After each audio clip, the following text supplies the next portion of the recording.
Wiping behind and around toilets prevents lingering odors, removes hidden grime, and cuts down on germ reservoirs that standard front-facing cleaning misses. The rear and base of the toilet are high risk because they receive splashes and drips yet are rarely scrubbed, so start every cleaning by removing rugs and items, flushing, and applying a toilet bowl cleaner inside the bowl while you work externally. Wear disposable gloves and use 2 microfiber cloths, one labeled for disinfecting and one for drying, to avoid cross-contamination. Saturate the disinfecting cloth with an EPA-registered or bleach-based disinfectant and allow the surface to remain wet for the product contact time, typically a few minutes, before wiping dry. Pay special attention to the trap area where the bowl meets the floor, the runnels along the back of the bowl, the bolts and caps at the base, and any caulking for mold or mildew. Use a stiff nylon brush or old toothbrush to agitate crevices and then rinse with a damp cloth.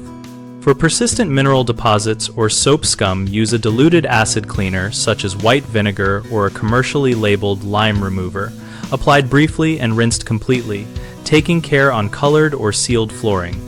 If the toilet is loose or water is seeping at the base, tighten the closet bolts a quarter turn at a time and retest for wobble, and if leakage continues, replace the wax ring.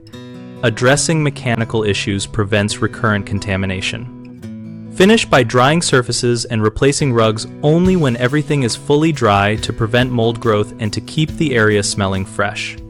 3 common mistakes are cleaning only the visible front of the toilet and skipping the back and underside, which leaves bacteria and urine salts to build up and cause odor, so make wiping the back and base part of every routine clean.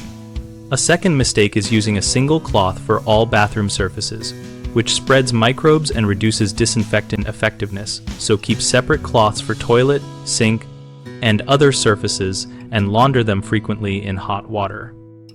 A third issue is neglecting contact time and dilution directions for cleaners, which prevents proper disinfection and can damage surfaces, so always follow label instructions for how long a product must stay wet and the correct mixing ratios. We run bighomeprojects.com to connect homeowners with local contractors and to provide practical home care guidance that ties directly to topics like toilet cleaning. On our site, we help contractors find work, and we host a discussion community where homeowners and tradespeople share tips, ask questions, and solve common maintenance challenges together.